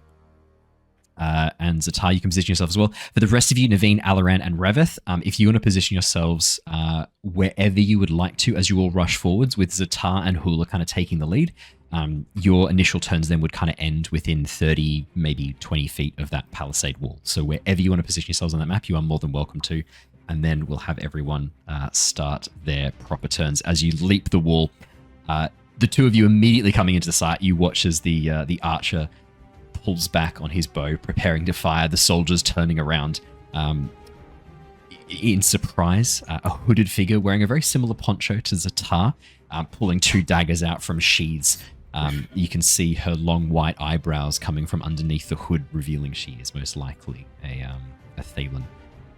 As they turn towards you, in surprise, the soldier with a sword gasping his eyes, going, "Breath, I knew I heard something. Attack!" As he gets into position. Alrighty. If everyone could please choose their approach, fast or slow, we will begin the first round of combat. I'll be going fast because I feel like it would make a hell of a lot of sense to vault over this wall to then stand there. Yeah. I guess that's what we're doing. Let's I guess think. that kind of makes sense. Vault over, and I would like to saw my turn, thanks. Why aren't my enemy turns registering? That's annoying. There we go. Now we're good. Alrighty. Alaran, I just need you to pick an approach, and we're ready to rock and roll. It's oh, there we go. Fuck you, Raph. Big bag of dicks. I saw your lowercase f. Don't look at me like you don't know what you've done wrong. Don't you fucking give me that. I demand the satisfaction of of the correct, consistent capitalization, okay? Alrighty, we've got our fast turns. Hula, Ztar, Neivien, and then the Aelthi soldier and the warrior. And then we've got Rav-eth, Alaran on slow turns, along with the archer, the agent, and the chull. Alrighty, Hula, Ztar, and Neivien. However you would like to approach, you have 2 actions. Spend them wisely. Alright. Well, I'll probably be trying to just swing at the warrior with my shield. Well, I'll have my shield and my axe out. And then I'll probably raise my shield after the attack. Yeah. Well, given I don't know how many of these people are going to survive and what we just did might not be that supernatural, I'm going to stick with the knives. Yep. And only start incinerating people if necessary. So I probably enhance myself with a bit more stormlight to go a bit faster, and then just toss a knife at Ztar, you've got 5 investiture. You are glowing. It's when we're talking about you hiding your supernatural state. Yeah, but people don't know what glowing means. I know, but I just want to make it clear.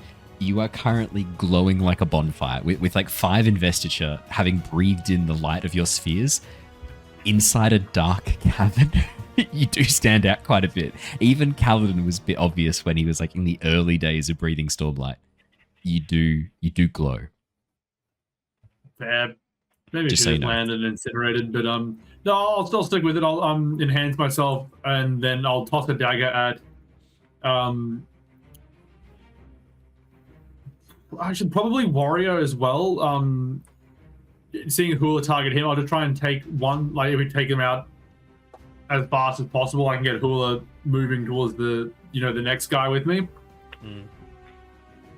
Yeah. Alrighty. But no, Ztar. don't love that this other guy has a name character. Yeah, that always means bad things. But Oh, sorry. Let me here you go. Is that better? You feel better now? Don't you feel better? yeah, much actually, so much better. So much Thank better. you. That anxiety is immediately leaving. Yeah, even if they're still OP as hell, because the soldiers haven't been proven to be. Oh, what happened there? Oh dear, it's changed back. I really didn't expect you to just change it to not Elhanahan. I don't know how that's happened. Elhanan. I don't know how that's happened. It does. It seems to be happening. That's weird. I guess that's just going to have to stay. Sorry, gang. I'm sure it's nothing to worry about. Well, then you can get that in your. What? What are you saying? Well, Have that as well. There's been immediate recompense for you doing that, and you deserve it. What? Oh no! Oh, it's got a little oubliette on top, or whatever it's called. Like I can change it. Rory. Hold on, mate. How did you make it a French F or whatever F that was? I googled French F, and did you actually Google French F?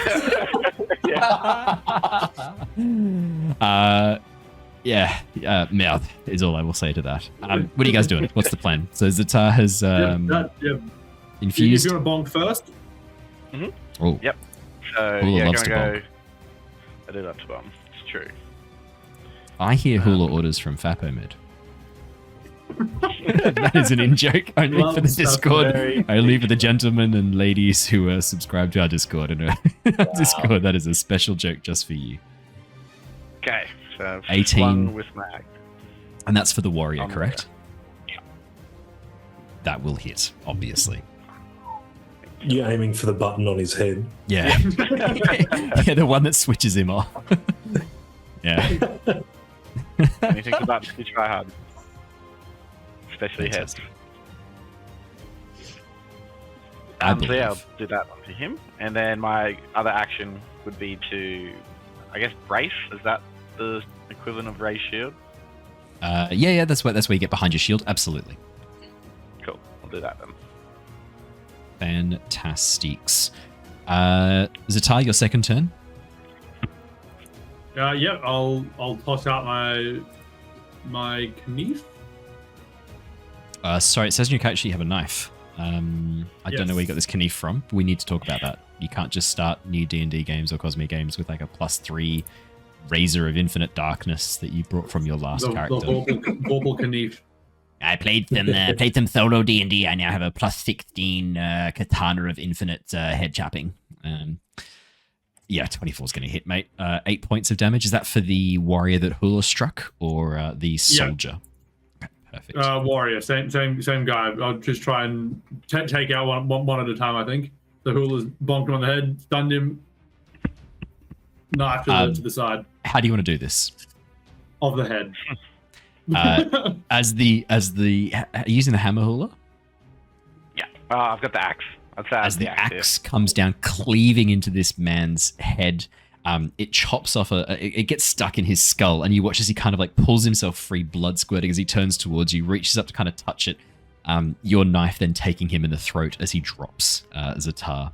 The man killed in an instant as his body drops. His hand sort of landing in the fire, beginning to sizzle against the hot coals. So unnecessary. Neivien, it's your turn next. Is anyone? Yeah. We don't even know if these guys are. They might be good guys. I was going to say, Good guys. are we No the bad good guys hang out in caves behind a palisade wall with a child. That's just, What were they doing to the child? it's not what good guys do. It's not what good guys do. And Is it where have they against the been law? pressing that child's It could body? literally That's what just be their house. It could just be. Broke down the This could door. be another group investigating and doing the same thing. And like, oh, a different house. Could be anything. Yeah. We heard Yeah. the conversation. Good people It was don't very do this. suspect. We're doing it. It's justice time. It's just as time. Hanging out in caves. It's illegal. Loitering is a crime. You can't loiter. I can't loiter in caves. That's just not on. Are we Ztar. technically trespassing then? I'm not sure the punishment No, fits the We're crime. investigating. You We're have investigating. killed someone merely for standing in a cave. Does the punishment match the crime, Ztar? Standing in a cave without a designated aim or purpose being there, renegade. That loitering is a Deserves death. serious crime. If them everyone all, was loitered, Ztar. there'd be Kill them absolute all. anarchy. If Alaran stands still too long, we shall take him as well. Neivien, what would you like to do? I'm going to go check out this little sneaky cave. Fucking amazing. I knew Neivien was going to go off on her own. I knew if I put a little side nook, Neivien was going to disappear down it. Neivien, Ooh, a bauble. as you move into the area, this is one of your actions, is move. As you move Uh-huh. into the area beyond, you realize that this is no natural cavern. There is a ruin here from a very, very long time ago. The stone walls, ancient, old and cracked. Parts of them lightly dusted with layers of creme, but for the most part, this looks like some long lost tomb, perhaps.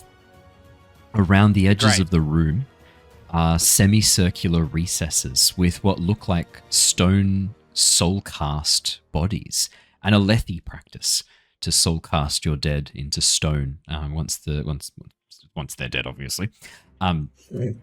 There are sections of the eastern wall that have caved in.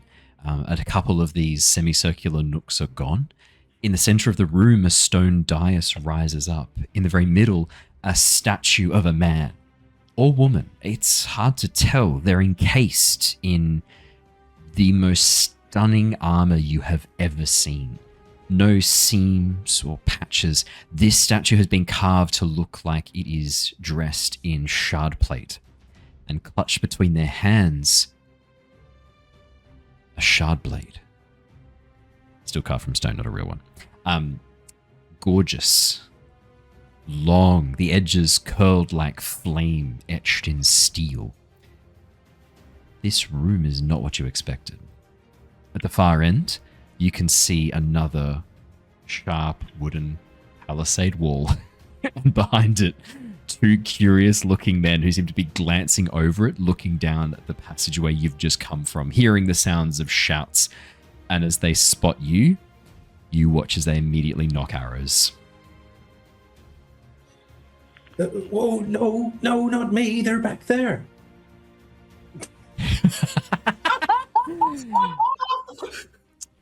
Talking's a free action. You watch as one of the archers lowers their bow like a centimeter. The arrow dropping, no longer aimed at your chest, but now at your torso, your stomach. Who are you? What are you doing in here? We don't have time for that. Did you see what they did? They just chopped this guy's head off. I'll ask one more time. Who are you? I'm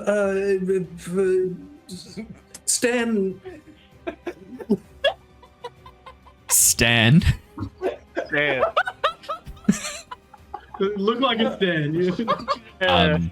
I'm going to get you to roll for me, please. A deception check with disadvantage for obvious reasons. Using a Shin name here is not winning you any favors.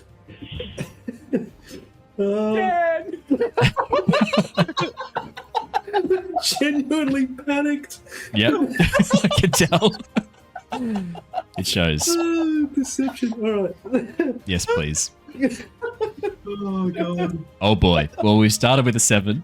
You've still got disadvantage. It's an 8. Oh, so good. Take the 7. You watch as the arrow rises once more, pointing at your chest. The guard narrows their eyes, the archer narrows their eyes, and says one more thing to you. Under no man's watchful eye. And looks towards you. Can I hide behind one of the statues? Kill her. Yes, you Kill may. Fan. You've still got some movement left. So from where you were there, you've only used like what's that? 5, 10, 15 feet of your movement. I think you've still got a bit more left. Yeah, cool. Well, I think that would just about do it. I'm kind of at the bottom of those stairs, so I'm going You've to got another lie action. down. I've got another action. Yeah, because it's only one action you've used to move into that position. All of the talking's a free action. It's roughly got to fit in 10 seconds, but that kind of fit in 10 seconds. It's roughly. I'm just gonna lie down on the stairs and Okay. hope that I'm hidden. I'm gonna count this as a brace, partly because I want to reward you for your absolutely spot on roleplay, where you acted beautifully as if you were really nervous and panicked and came up with a shit code name. I know it was acting. That wasn't. We're professionals here. We know that was very high quality, very accurate acting. Do you want to do that as a brace, Neivien? I'll do that as a brace, please. Yeah, that makes sense. I think that's a good thing to do. It's so funny. Dad! Stan! The question is, what do I call this episode? I can't just call it Stan. Can I? You gotta call it. Buttons and stands. I'll have to come up with something for it. Neivien, that is your full turn. That takes us on to the adversaries. Go. Elhinan and the warrior. Well, the warrior's dead, so let me take him off the initiative. He's gone. You watch as Elhinan draws his sword and rushes forwards. He is going to use his strike and his move. He's going to move up to engage both Hula and Ztar. Raph, can you roll a... Actually, no. Ash, can you roll a d4 for me? 1, 2 for Hula, 3, 4 for Ztar. Both of you dealt equal amounts of damage. You're both equally a threat in his eyes, given you murdered his warrior right in front of him. It's going to be Hula. Hula. My name's Stan. Hula, this is going to be an attack against you as he uses his strike with his sword. I'm braced in that direction, roughly. You are braced from that direction, so he'll need to get you've got a +2 to your physical defense for this as he goes to strike you. That is going to be... Nope, that's not going to hit you. Don't worry. Don't worry, you're fine. Unless an 8 is your physical defense. Cool. I rolled a 3. Because I get a disadvantage. Oh wait, no, he said. Yeah, we're doing. I know. I'm homebrewing fucking shit everywhere. Yeah, yeah. I remember the disadvantage was too OP. Look, it is a little bit. As he goes to strike into, and also like it gives like a variability to it. Whereas I think you should always be rewarded for being behind cover. Like it kind of, I don't know. There's sometimes where like I like to induce more randomness with D&D, and sometimes where I like to make it a bit more consistent, so you kind of know what you're getting. With this instance, I think +2 for brace and then +2 for flanking kind of makes sense, right? Like it's more consistent. Yeah. I don't know. Just to help you do the equations of risk and reward. He misses. That's his full turn. As he just goes, tongues, testicles, as he tries to strike you, Hula. That is all of the fast turns. That takes us onto the slow moves. Rav-eth and Alaran. Alaran's just watched the like storming, and I'm like, we're here for Ralanat. And I'm like looking, and like I'm not seeing Ralanat or any signs that these people who are like around the campfire and protecting this wall. No. And then I see that like I'm like, well, I can't get there anyway, and I like Nevien's kind disappeared. Of, like, Nevien's gone. You watch her run down a side alleyway and disappear. I've watched Neivien start across there, and I'm looking across at the people over there. I honestly, I'm looking like I'm going to follow, but I look to Rav-eth. I'm like looking for a path forward, like to see what Rav-eth does first. I think the time for diplomacy is gone, much like that fellow's head. So Rav-eth is just going to. It seems you were right, Alaran. Negotiations were short. I think they certainly were. Can I even get there? Remember when that was one of the worst Star Wars movies? Yeah. Do you remember that? My God, how we have fallen to that. Like one of the better ones now. Remember how that was one of the worst Star Wars films? Yeah, we got Stand as a bad line, and then we got stuck with somehow he returned. Oh boy. Or like the dagger for the metal. Don't get me started. I'm not doing it. I'm not doing it. And then all of a sudden you're like, now this is pod racing. Doesn't look so bad. No. Yeah. No, this is pod racing. This is pod racing. Alaran Ash, that is a 1. That is unfortunate on the D4. That was for the attack against That was Hula. for me, yeah. Oh, apologies. I didn't roll that. I'm waiting for. Thank you. Yeah. Yeah, you're waiting for me. I'm planning to chase after Neivien because I do not see a way of navigating through that without impaling myself. And also, I'm looking at that skirmish and going, what are we here for? Like, yeah. And that ain't it right now. So what do you want from me? So unless Rav-eth has a clear like cue, I think that as I look to Rav-eth for like purpose, I'm going to use the move action to move. Rav-eth will probably give you a nod. Go get Neivien. I'll help Ztar and Hula out here. Good how tokens look, man. When you like zoom in, it looks so good. My character just decided to drop off. All right, Alaran, sounds like you're rushing after Neivien. Yeah, I can get to here with the first move. And then I'm just trying to see where I can see because I'm running straight at the black walls to do that. So, and then I will run again in. I'm just trying to see where I can get. So that's 20. Oh, okay. I'm fully in there. Okay. Neivien, you hear the sound of footsteps from behind you, and as you turn from your position lying on the ground, your body half like prone on the steps, you see Alaran rush in. Alaran, you see Neivien lying down on the steps leading up to a small dais. Away from her, about 50 feet in front of her, is a raised stone area with 2 archers standing behind another palisade wall of spikes, both of whom are drawing bows and seem to be looking down towards Neivien. Okay. As they see you rush in, they go, "Tell the others there's more of them. Get ready." Okay, cool. Seeing that, I've got another 10 feet to move. I'm going to swivel and chuck myself in here because that kind of feels like out of sight. Behind that little... It's not like out of sight, but you've got a little bit of cover if you wanted to do a brace. Cool. All right, and I'll use my last action to brace then. Fantastic. You get a +2 to your armor class for this next, or your physical defense, I should say, for this next round. Rav-eth, what are you doing to wrap us up for tonight? 25 feet. I'm going to try and move up to this palisade wall. What do I need to roll to get, like, to vault over the wall? Acrobatics or agility? No, sorry, athletics or agility. Athletics or agility? Okay. I believe. Natural one. Natural one. Natural one. Hopefully that's not something that happens. Okay, rolling. That's 10. Not the best roll.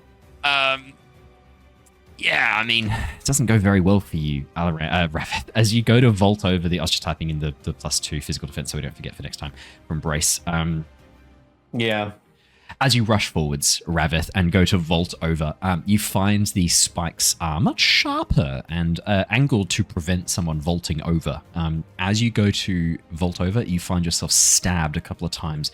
Not major wounds, but pokey sharp sticks in the thighs and in your feet. That is going to be... It's only 3 points of keen damage, unfortunately. We'll take that. That could have been... That's the lowest I could have rolled, just so you know. Do I still get over? You still get over, but you take those 3 points of keen damage. That's totally fine. As long as I get there. And Cool. Okay. I wish I'd rolled higher on that. The maximum it could have been was a 9. That's not fun. I will then use... Ooh, I can probably throw my dagger. I can throw my dagger. Only 8, actually. Sorry, I lied. Only 8 was the maximum. Yeah, you can throw your dagger. Absolutely. That's a strike. Yeah, for sure. Yep. So I'm going to do that. Against the archer, probably. Fantastic. See if I can hurt him a little bit. Yeah, absolutely. Go for it. That's it. That's a 14? That will pass the physical defense. Physical defense is only 13, so that's 5 points of damage, Alaran, as the dagger slams into his Rav-eth. I keep looking over at Alaran's thing. Rav-eth, as the dagger flies into the archer's chest, piercing through his... As it stabs in, you watch as his grip on his bow slackens for a moment before he tenses, ready to fire. You still have 1 action left, Rav-eth, if you'd like to take it. Yeah. I'm going to see... Is there any way that I can sort of brace in behind Ztar at all, or kind of out in the open here? You are kind of out in the open there. How much movement did you use to get there? Pretty much 30, pretty much a full 30 feet. Yeah. Not a lot you can kind of brace behind, and you don't have a shield or anything with you, so brace is going to be tricky here. Can I ready to throw another knife if the archer shoots at me? That's a... Yeah, you still have to have the action to... Yeah, you still have to have the action to spend, so that would be a strike, and because you've already done a strike and you've only got 1 action left, you spend 1... Yeah, okay. Yeah, so not sure, so I've got much, 1 left. What can I do then? Recover, try and heal me. Yeah. Oh, yeah. All right. I'll... Taunt them. Yeah, I do have the... I can use a skill. Yeah, so I will try and recover. I'll try to help Ztar out a little bit with a field medicine. Perfect. That will work well. I've already got 1 focus left, but I may as well use it. Let's try that. Okay. That's pretty good. 24 on the medicine check. Yeah, roll some. I think it's a recovery dice for Ztar. The hit die on Ztar is a D8, yeah. Is your recovery die a D8, Ztar? D6. D6. Ah, okay. D6. You get a +3 to this, whatever it is. I'll re-roll it then, because that was with a D8. I will roll it to. I'll make it a D6, and I will roll that instead. Hopefully it's good. That's pretty good. That's a 7. Same roll. Still a Same 7 roll. 7 hit points back. And that, as we get on to the slow turns for the nemesis, for your adversaries, that is where we will wrap up for tonight. Given that we've reached our time, I will have those enemies make their turns, or make their attacks next turn, and we will dive in the next episode. Well, look, thank you so much for joining us, everybody. I hope you have enjoyed tonight's session. We love combat in Cosmere. It is so much fun. So yeah, I thought I'd give them a nice, good, complicated dungeon crawl with puzzles and complicated things to overcome. And they immediately smashed down my big clever door and have just run in and attacked all these people. So it's off to a great start. To be fair, you described it as a button. What else were we supposed to do? Yeah, that's true. I did describe it. I described it as a motherfucking button. You're right. Yeah, it was all my fault. Thank you so much for joining us, everybody. We will see you all tomorrow night for our Tales from the Yawning Portal D&D campaign, and Wednesday night for our Return of the Giants D&D campaign. For those of you watching on Twitch, don't go anywhere. We are going to go and raid a lovely friend of the channel. As always, it's going to be the Eldritch Scribe, who are doing their... it's a new campaign tonight, the Academy of Liran Ka. That looks like fun. Done. Let's go and get that raid going. And it's the 0.5 episode? Episode 0.5. Sounds like a session zero. A session zero. As the assassin in white prepares to take his players on a brand new adventure, a session zero. I'll get that raid going across. For those of you watching on YouTube or listening to the podcast, thank you so much. Remember to hit the like button, subscribe button, and leave a comment. It really, really helps us out against the YouTube algorithm. Everyone, we are going to leave you there. Stay safe, stay well, and farewell for now. We will see you all in the next episode. Until then, goodbye, everybody. Bye. Bye. See you, gang. Bye. Have a good